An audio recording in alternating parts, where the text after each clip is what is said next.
Awesome, so you're making a new life change, you're starting a cardio program, and you decide, I'm gonna walk into the gym and just start. How often should you be training? How hard should you be training? Does it matter how many times a week you actually go and train? And what mode of cardio is best? There's a lot of questions when it comes to cardio, but in essence, it all boils down to one word: exertion.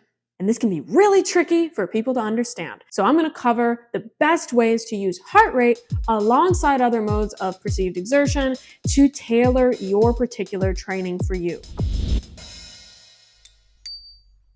If you're in one of my pre-made programs for training or you're out there on YouTube, I strongly suggest getting a heart rate monitor. If you're in one of my programs, I would ask you, go ahead and get a heart rate monitor. In particular, what we want is a good, reliable heart rate monitor, so that way we can understand and watch our total heart rate across the entire training and layer it with some really important factors.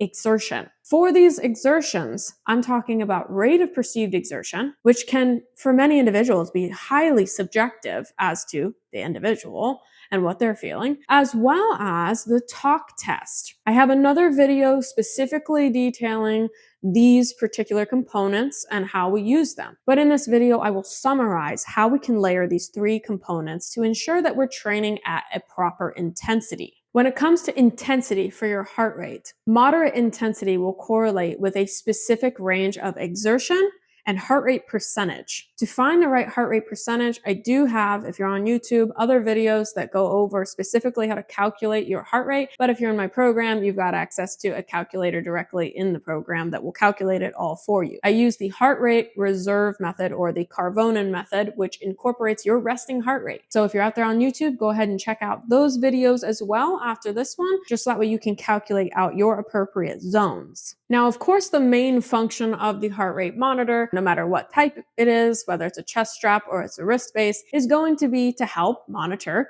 your heartbeats in real time so that you can see exactly what your heart is doing if we were to take an instantaneous pulse during your exercise. In this way, we can watch our heart rate and it can help us ensure we are in that particular zone we've calculated for ourselves, whether it be moderate intensity fitness, vigorous intensity effort, or even very, very light if we're trying to have an active rest day or just a recovery day. However, it's crucial we do not strictly rely on heart rate, and here's why. Many individuals are on medications, such as beta blockers as one example, that can significantly impact your true heart rate, even between 10 and 30 beats per minute. Therefore, we don't want to be relying solely on heart rate measures. This is where rate of perceived exertion as well as the talk test come into play, but it can be challenging for individuals that don't quite know themselves yet in the realm of fitness, or rather know their body's responses to exercise, to know, well, what is my rate of perceived exertion? One person, a certain exercise might be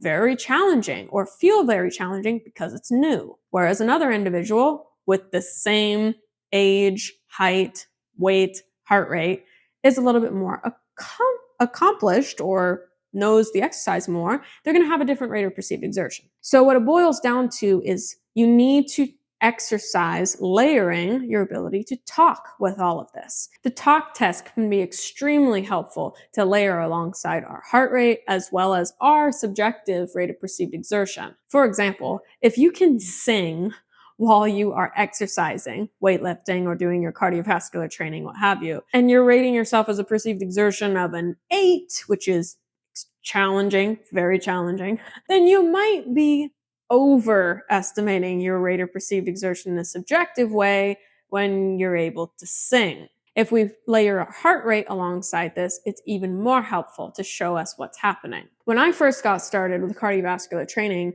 I relied heavily on heart rate because I was not on any medications whatsoever that would impact my heart. I did not have any heart issues. I'm relatively healthy, but it was very hard for me to understand how hard I was working out. So I would watch my heart rate definitely in the beginning stages, and I started to gain a better sense of true rate of perceived exertion for myself. I learned the little details of my body, which I barely ever sweat, whereas my husband sweats buckets at a lower intensity than me, and that's just his body in particular. Every body is different. So when I'm able to watch my cardiovascular response during exercise, watch my heart rate, and aim for a specific number that, yes, is an estimation and calculated, but it gave me a guideline to go off of. And when I realized that I felt damp at a certain high intensity, I started to learn the nuances of my own body. This is ultimately where I would like you to be able to end up.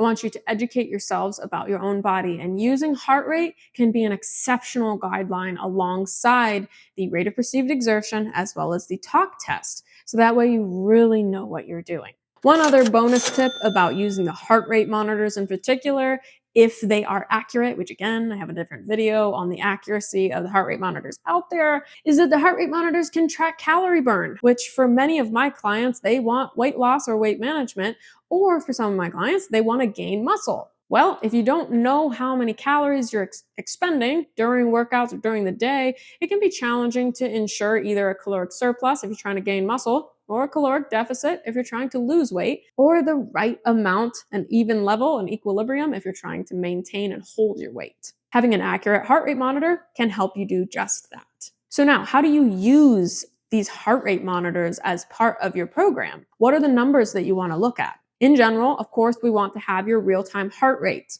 You want to be able to look at it. You want to see if you're in your right zone. Another really beneficial feature that I'll go over in my review video is if your heart rate monitor can track your entire workout, where you can see a map or a graph of what your heart rate did throughout the entire workout. This can be really helpful, especially if you're doing exercises with sets or intervals, to see your heart rate response during those specific intervals.